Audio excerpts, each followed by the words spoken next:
기포드는 매코미 신학교에서 신학을 공부하고 27살에 목사 안수를 받았습니다. 교회에서 잠깐 목회를 하다가 부르심이 있어서 27살 때에 한국의 선교사로 내한을 했습니다. 언더우드와 함께 세문안 교회에서 사역을 했고 29살에 정동여학교, 오늘날 잠실에 있는 정신학교입니다. 여기 학장이었던 메리 헤이든하고 결혼을 했습니다. 그리고 31살 때부터 고아원 학당, 오늘날의 경신학교입니다. 여기 책임자로 학생들을 가르쳤고 33살에 연동교회 종로 5가에 있는 우리 통합측 장로교단의 아주 중심교회 중에 하나입니다. 연동교회 초대 담임 목사로 목회를 시작을 했습니다. 34살에 서울에 콜레라가 창궐하면서 도저히 그거를 묵과할 수가 없어서 제중원에 있는 세브란스, 오늘날의 세브란스죠. 제중원에 있는 에베슨 선교사를 도와서 콜레라 퇴치하는 콜레라 환자들을 돌보는 그런 사역에 참여를 했다가 건강이 나빠집니다. 그래서 다시 미국으로 돌아가서 한 1년 정도 요양을 하고 37살에 다시 내한을 또 했습니다. 그리고서 김포, 시흥, 안성, 용인, 청주, 영도 주로 이제 경기 남부, 충청 지역까지 계속 다니면서 선교 여행을 하면서 복음을 전하고 우리 한국인들에게 선교를 하다가 1900년 39살입니다. 이때 이질에 걸렸고 결국은 다시 회복되지 못하고 세상과 이별을 하고 말았습니다. 남편의 사망에 충격을 받은 이 부인도 한 달 만에 세상을 떠났습니다. 이 두 분은 양화진에 있는 외국인 선교사 묘원에 함께 합장이 되었고 묘비는 요한계시록 14장 13절 말씀이 적혀 있습니다. 기록하라, 주 안에서 죽는 자들은 복이 있도다. 이 기포드 부부 장례식에 남편을 여의고 홀로 미국에서 살다가 어머니 한국에 와서 저희랑 같이 지내시면서 한국인들을 위해서 봉사활동도 하고 그러면 좋을 것 같습니다라고 하는 이 아들 기포드의 편지를 받고 이 엄마가 한국에 들어와서 8개월이 되었을 때 두 부부가 다 세상을 떠난 겁니다. 참 자녀를 먼저 보내는 그 부모의 심정은 어떻게 표현을 하기가 어려울 것 같습니다. 우리 모두가 불효자로 살아가는데 부모님보다 먼저 세상을 떠나지 않는 것만으로도 효도하는 것이겠구나 이런 생각을 하게 됩니다. 장례식이 끝나고 이 엄마는 서울에 남아서 제중원에 가서 빨래도 하고 이불도 빨고 그리고 환자들을 돌보는 봉사활동을 계속 했습니다. 이 기포드 선교사의 가족들은 가정보다 예수님과 하나님 나라를 더 소중하게 여긴 그런 경우입니다. 참 쉽지 않습니다. 왜냐하면 우리가 살아가면서 가정만큼 중요한 것은 없습니다. 굉장히 우리들에게 중요한 거죠. 중요하지 않다라고 하는 게 아니고 매우 중요한데 그 중요한 가정보다도 예수님과 하나님 나라를 더 소중하게 여긴다라고 하는 것은 굉장히 믿음이 좋고 그 영성이 깊다라고 우리가 존경하지 않을 수가 없을 것 같습니다. 철저하게 예수님과 하나님의 나라를 소중하게 여기면서 예수님을 따라서 사랑을 실천했던 진정한 예수님의 제자들이었지 않는가, 이런 감동을 우리에게 주는 그런 가정이라고 할 수 있습니다. 오늘 성수일과의 본문의 주제는 예수님 따르기입니다. 예수님을 믿는다라고 하는 개념과 예수님을 따른다라고 하는 개념은 조금 다른 것 같습니다. 예수님을 믿는다라고 하는 것과 예수님을 따른다, 우리가 예수님을 따르는 것에 대해서는 그렇게 깊게 생각을 하지 않는 면도 있는 것 같아서 오늘 본문이 우리들에게 굉장히 중요한 말씀이겠구나라고 하는 생각을 하게 됩니다. 누가복음 9장 51절 이전은 예수님의 활동 부대가 갈릴리 지역과 이제 그 인근의 이방인 지역들입니다. 그리고 누가복음 9장 51절을 이렇게 시작으로 이제 예루살렘으로 향하십니다. 활동 부대가 이제 바뀌는 것이고 19장까지 이제 예루살렘으로 향하면서 하시는 예수님의 선교 활동들이 누가복음에 그렇게 기록이 되어 있고, 오늘의 성서일과 본문은 그 예루살렘으로 가시는 길에서 내가 예수님의 제자가 되겠습니다라고 자청했던 두 사람, 너는 내 제자가 되지 않겠느냐라고 예수님이 제안했던 또 한 사람, 그러니까 예수님의 제자가 된 게 아니라 예수님의 제자를 지망하는 세 사람을 만나서 일어났던 일화, 그리고 그 세 사람에게 주신 주님의 말씀, 이 말씀이 오늘의 성서일과 내용인데, 이 말씀을 통해서 예수님은 예수님을 따르는 길에 대해서 말씀을 주고 계십니다. 첫 번째 사람은 스스로 내가 예수님의 제자가 되겠습니다라고 자청한 사람입니다. 그들이 길을 걸어가고 있는데 어떤 사람이 예수께 말하였다. 나는 선생님이 가시는 곳이면 어디든지 따라가겠습니다. 그러면 이제 가정도 포기하고 집도 포기하고 직업도 다 포기하고 예수님을 전적으로 따라 나서겠다라고 하는 거니까 직계 제자가 되겠다라고 하는 거죠. 그러니까 그 당시 예수님을 따르는 공동체를 두 부류로 보시면 될 것 같습니다. 예수님과 직접 함께 다녔던 이런 직계 제자들, 12 제자뿐만이 아니라 아주 예수님과 함께 이렇게 다녔던 제자들, 그 다음에 각 지역에 살면서 예수님의 말씀과 하나님의 나라에 대해서 동의하고 동조했던 그런 넓은 의미에서의 제자들, 이렇게 두 부류로 보면 될 것 같은데요. 이 사람은 아마 동조하는 부류에 있다가 아니요, 나는 이제 완전히 그냥 다 이렇게 버리고 예수님을 나는 직접 함께 다니면서 선교를 하겠습니다라고 이렇게 예수님께 말한 사람으로 이렇게 보입니다. 이 사람에게 예수님이 이렇게 말씀하십니다. 여우도 굴이 있고 하늘을 나는 새도 보금자리가 있으나 인자는 머리 둘 곳이 없다. 예수님의 제자가 되겠습니다라고 말하는 이 사람은 굉장히 기대감이 있었을 것입니다. 내가 예수님의 제자가 되는 것에 대해서 굉장히 자랑스럽기도 하고 자부심도 있을 것이고 또 어떤 혜택도 있을 것이라고 생각을 하고 뭔가가 좋은 게 있을 거라고 기대했을 것 같습니다. 그러니까 이렇게 자청을 했겠죠. 그 앞에서 예수님은 내 제자가 되면 이런 좋은 것들이 많다 이렇게 미워하지 않으신 겁니다. 오늘날에도 예수 믿으면 부자가 됩니다. 뭐 이런 식으로 이렇게 예수를 믿고 예수님을 따르는 것에 대한 그 결과에 대해서 미워하지 않고 굉장히 어렵고 힘든 길이라고 말씀합니다. 다시 한번 생각해 봐라.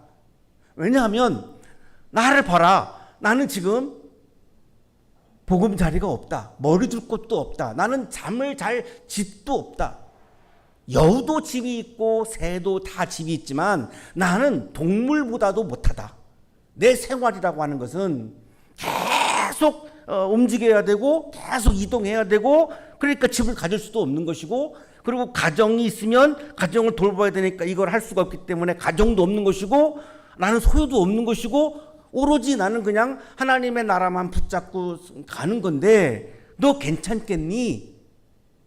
그냥 동조자 그리스도인으로 살아갈 때에는 괜찮은데, 그 경우에는 집도 있고 가정도 있고 소유도 다 그걸 인정을 하기 때문에 괜찮은데, 핵심 멤버, 핵심 제자가 되면은 그런 거를 다 포기해야 되는데 너 괜찮겠니? 예수님 제자로 살아가는 거는 굉장히, 직계 제자로 살아가는 거는, 핵심 제자로 살아가는 것은 굉장히 어렵고 힘든 길이야. 이렇게 말씀하는 거죠.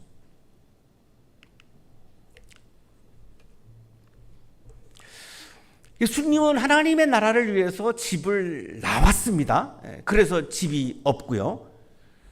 그렇다면 이 사람은 노숙도 각오해야 되는 건데, 그러니까 어려운 길이다라고 말씀을 하는 거고, 또 예수님은 집을 나와서 선교활동을 하는 과정에서 사마리아 사람들한테 굉장히 거절당하셨어요. 이 마을에도 들어오지 못하게 했어요. 그리고 고향 나사렛에 가서도 고향 사람들로부터도 굉장히 배척받으셨어요.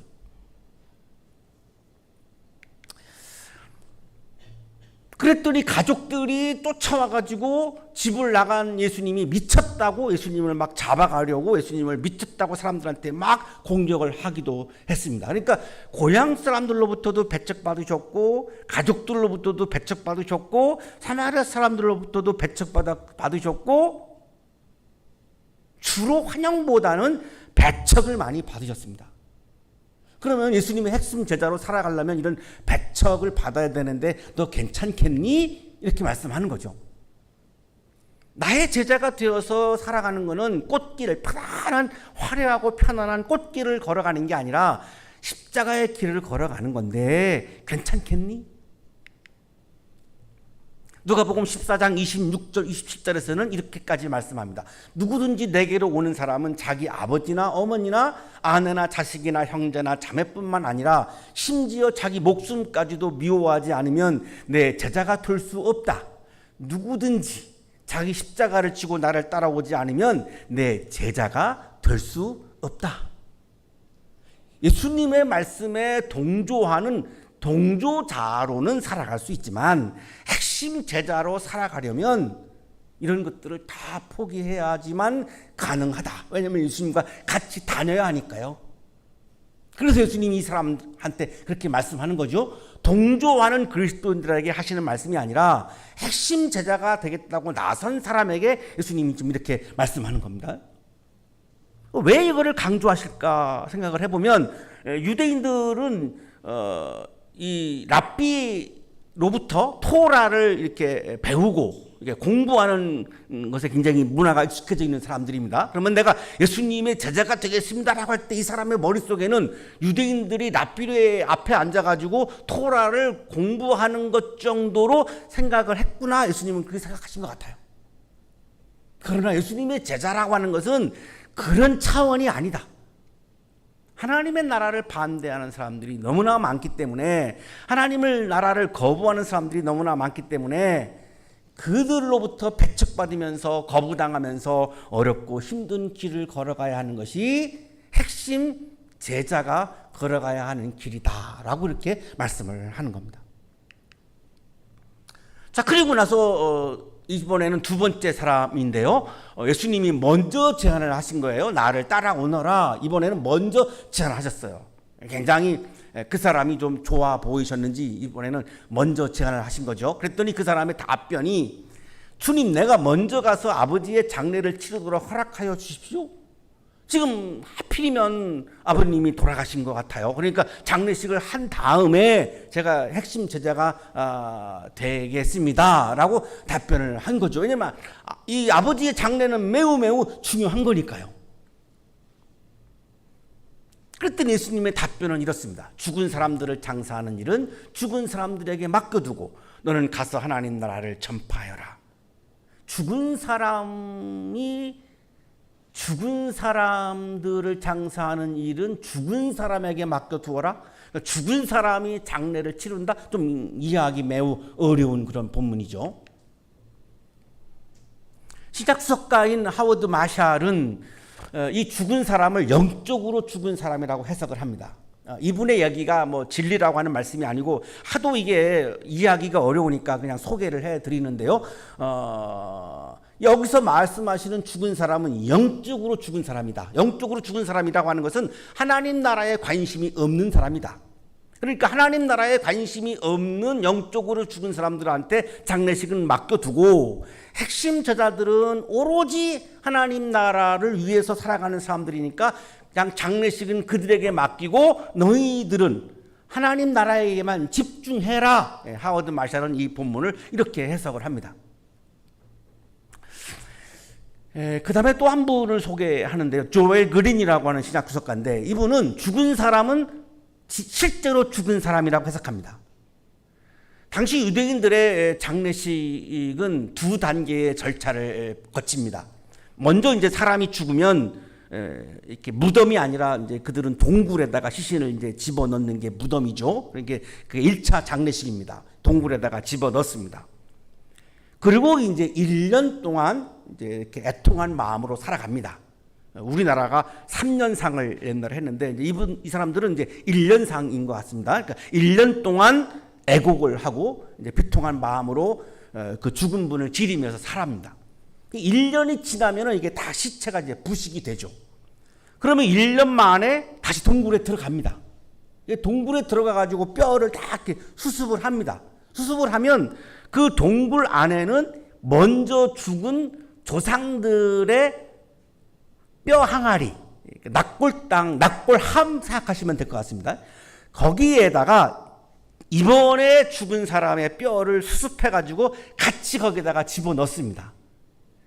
그러니까 이 조엘 그린의 해석은 그렇게 뼈 항아리에 새로운 뼈가 들어왔을 때 이미 있었던 뼈들이 그들을 환영하는 거다. 그거를 장례한다라고 말씀한 거다. 이렇게 조엘 그린은 또 해석을 합니다.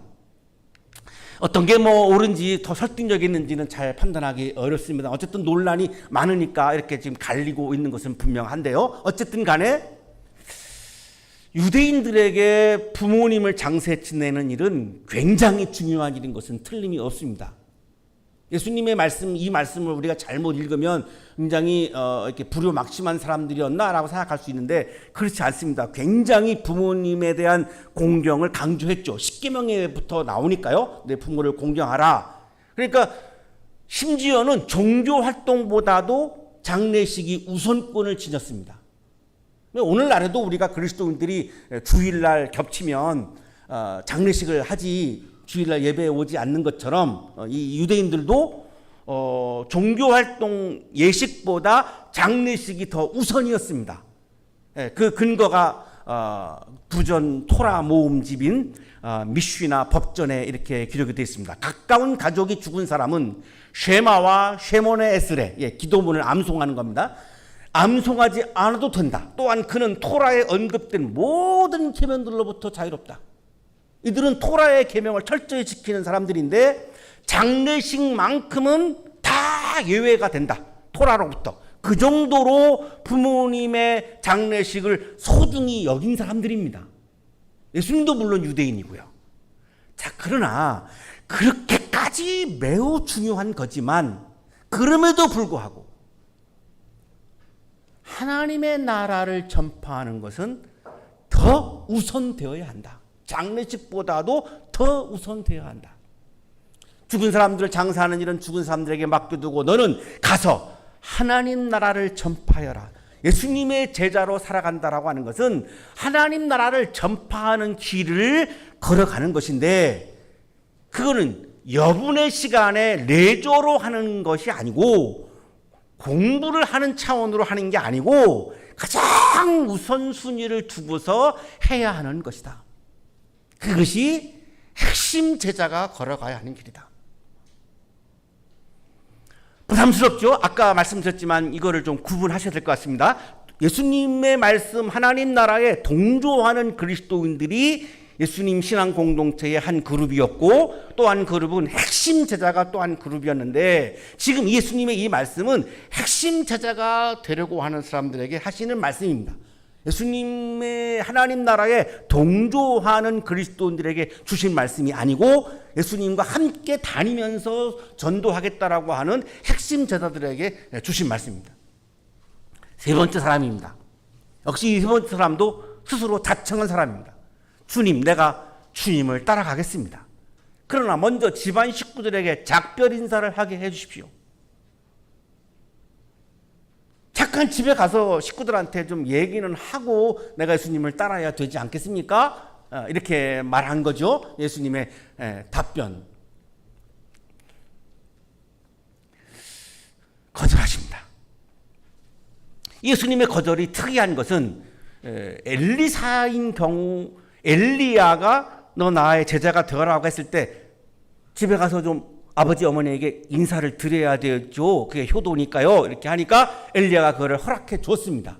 열왕기상 19장 20절에 이렇게 있습니다. 그러니까 이 사람도 당연히 예수님도 허락하시겠구나라고 생각을 하고 작별 인사를 하게 해 주십시오. 그랬더니 예수님은 거절한 겁니다. 그러니까 엘리야와도 좀 다른 겁니다. 완전히 굉장히 독특한 경우인데요. 그러면서 하시는 말씀이 누구든지 손에 쟁기를 잡고 뒤를 돌아다보는 사람은 하나님 나라에 합당하지 않다. 농부가 밭을 갈 때에 한 손에는 쟁기를 잡고 한 손에는 막대기를 잡고 소를 몰아갑니다. 이때 농부는 앞만 봐야 이 밭고랑이 꼭 바르게 이렇게 갈 수 있지. 이거 자꾸 딴 데를 보게 되면 이 밭고랑이 자꾸 이제 이게 흔들리게 되는 거죠. 그래서 농부가 밭을 갈 때는 딱 앞만 보고 이렇게 가야지 이게 가능한데, 그러다가 만약에 뒤를 돌아다보는 경우에는 석회암이 많은 이 지역이기 때문에 넘어질 위험이 많고, 밭고랑이 이렇게 반듯하게 이렇게 갈아줄 수가 없으니까 농부들은 당연히 이거는 앞만 딱 보면서 밭을 가는 게 이들의 이제 문화였습니다. 자, 그런데 이집트에서 노예를 살다가 히브리인들이 나와가지고 광야에 와가지고 시내산에서 광야에서 사람들이 모세한테 막 원망하죠. 우리 다시 이집트 노예 생활로 막 돌아가게 해주세요. 자꾸 이전의 생활을 막 그리워합니다. 롯의 아내가 소돔을 떠나면서 성읍을 되돌아보다가 굉장히 큰 벌을 받죠. 뒤돌아보다가 생기는 일들이죠.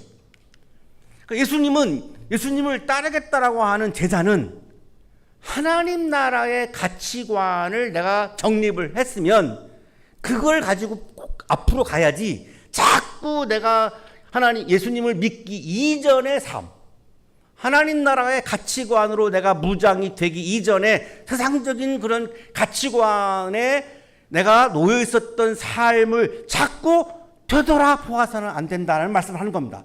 그러면 나를 따라올 수가 없다. 내 핵심 제자가 될 수가 없다.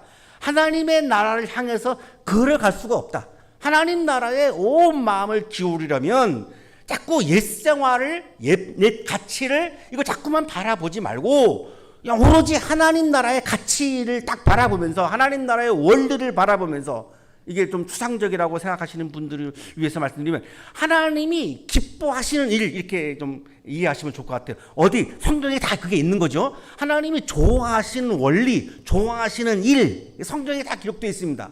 그거를 바라보면서 앞으로 가야지, 자꾸 나를 즐겁게 해주는 또 다른 세상적인 가치에 눈을 돌리면 하나님 나라의 온 마음을 기울일 수 없다, 이 말씀을 하는 거죠. 지난 학기에 제 수업을 들은 학생 한 사람이 상담을 요청해 와서 상담을 하는데, 이 학생의 고민은 그런 겁니다. 자기가 예수를 믿기 시작을 했는데 좋다는 거예요. 교회도 좋고 예배도 좋고, 뭐 우리 교회 아니라 다른 교회 다니는 학생입니다. 근데 이 세상에서 이게 즐기고 놀던 게 너무나 재밌고 좋은데 그거를 버릴 수가 없습니다. 근데 자꾸 교회 갔더니 그거를 버리라고 그러는데, 목사님 어떻게 해야 됩니까? 버리지 말고 그 놀 때에도 하나님 나라의 원리에 입각해서 놀으라고 제가 그렇게 했어요. 제가 할 말도 별로 없더라고요. 아무 말도 안 할 수는 없고, 그 놀 때에도 사람들한테 상처를 준다든지 이기적으로 놀다든지 그러지 말고, 예수님이 원하시는 것은 사랑의 실천이니 사랑을 실천하면서 놀으시라고. 그랬더니 약간 갸우뚱하면서 고맙다고 하고서 돌아갔는데 제가 아마 해결은 해드리지는 못한 것 같은데, 어쨌든 우리 청년들이 그런 고민을 많이 하는 것 같습니다. 이 세상에서의 삶과 또 이 신앙적인 삶을 사이에서. 근데 분명한 것은 세상적인 삶과 신앙적인 삶을 이원론으로 나누지를 않았으면 좋겠다. 제가 그 청년에게 했던 핵심은 그거였습니다. 그걸 나누지 말고, 나누면 반드시 이게 충돌하게 되고 어려우니 그걸 나누지 말고 세상 안에서 신앙의 삶을 살고, 신앙 안에서 세상의 삶을 살고, 그거를 같이 통합시키는 것이 좋겠다라고 하는 것이 제가 답변 드렸던 그 요지였는데, 어쨌든 참 어려운 일이지만 하나님 나라에 온 마음을 기울여야만 예수님의 제자가 될 수 있다라고 지금 예수님은 말씀하신 겁니다. 가족이 중요하지 않다고 하는 말씀이 아닙니다. 가족은 너무너무 중요합니다, 우리들에게. 그러나 하나님 나라의 일이 더 시급하고 중요하다는 것이죠. 이 말씀은 가정을 통해서 하나님의 나라를 이루는 일에 기여하는 가정이 되어라. 이 가족 이기주의 때문에 하나님의 나라의 원리를 깨서는 안 된다. 그렇게 받아들이면 될 것 같아요. 가정이 중요하지 않다. 우리가 다 가정을 나와라 이런 말씀이 아니라 가정이 매우 중요하니까, 그러나 그 가정이 가족 이기주의에 빠져서 하나님의 나라의 원리를 깨고 하나님을 영광스럽게 하는 것을 자꾸만 막아버리고 하나님을 욕되게 하고, 그런 가정이 아니라 많은 사람들에게 기여하고 사랑을 실천하는 가정이 되어서 하나님 나라에 기여하는 가정이 되어라. 그래야 하나님 나라에 합당한 길을 걸어갈 수 있지 않느냐. 사랑하는 하나님 가족 여러분, 예수님을 따르는 예수님의 제자가 된다는 것은 우리가 예수님 믿기 전에 가지고 있었던 가치관, 삶의 방향을 바꾸는 것이죠. 그 바꾸는 것의 핵심은 하나님 나라를 가장 우선적으로 선택하는 것입니다. 이거를 우선적으로 선택하지 아니하면 내가 그리스도인의 정체성을 가지고 살아가기가 어렵기 때문이죠. 맨 처음에 말씀하신 게 집입니다. 재산. 두 번째 말씀하신 게 장래, 가정이고요. 세 번째 말씀하신 것이 농부, 일인. 그러면 재산이 중요하죠. 우리가 재산을 다 소중하게 여깁니다. 그 재산을 획득할 때에 하나님 나라의 원리를 깨면서 얻지 말아라. 하나님 나라의 원리 안에서 내가 정직하게 성실하게 노동을 해서 그 노동의 대가로 내가 얻는 그 재산은 굉장히 거룩하고 아름다운 것입니다. 그 재산 자체가 나쁘다고 보아서는 안 되는 거죠. 그럼 예수님이 말씀하시는 것은 뭘까요? 하나님 나라의 원리를 깨면서까지 부정한 재물을 획득하지는 말아라. 재물을 획득할 때에 하나님 나라 안에서 정직하고 성실하게 정당하게 정의롭게 획득하여라. 두 번째 말씀하신 것이 가정인데요. 하나님 나라를 외면하는 그런 가족 이기주의에 빠져서는 안 된다. 우리의 가정을 통해서 다른 사람들에게 하나님 나라의 기쁨을 전해줄 수 있는, 감동을 줄 수 있는 그런 희생도 할 수 있는 그런 가정이 되어라.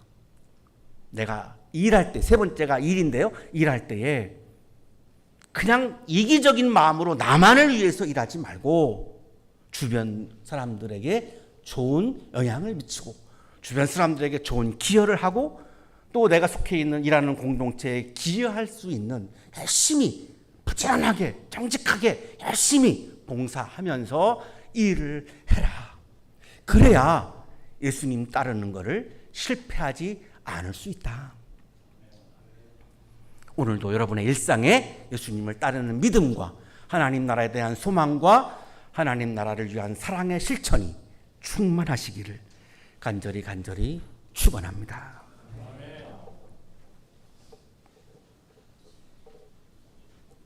거룩하신 주님, 우리를 주님의 제자로 그리스도인으로 불러주셔서 감사합니다. 때로는 우리가 주님을 따를 수 없을 때가 많아서 고민할 때가 많습니다. 주님을 따르는 것보다 나의 욕망을 따르는 것이 더 앞설 때가 많아서 고민스러울 때가 많습니다. 주님, 우리의 믿음을 새롭게 하여 주옵소서. 우리가 주님을 바라보며 하나님의 나라를 바라보며 그 어떤 것보다도 주님을, 하나님 나라의 원리를 더 우선적으로 우리가 여기고 재산을 획득하고 가정을 이루어가고 또한 직장에서 일도 할 수 있도록 하나님 나라의 원리에 굳건하게 설 수 있도록 우리에게 믿음을 부어 주시옵소서.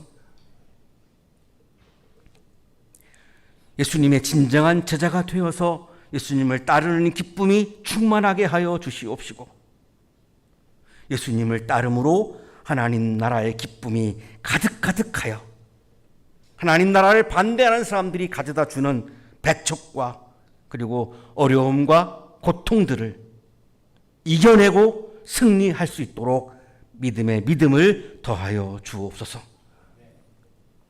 오늘 전교인 수련회를 통하여 우리가 기도를 수련할 때에 주님을 만나는 깊은 영적인 교제가 있게 하여 주옵소서. 예수 그리스도 이름으로 기도하옵나이다.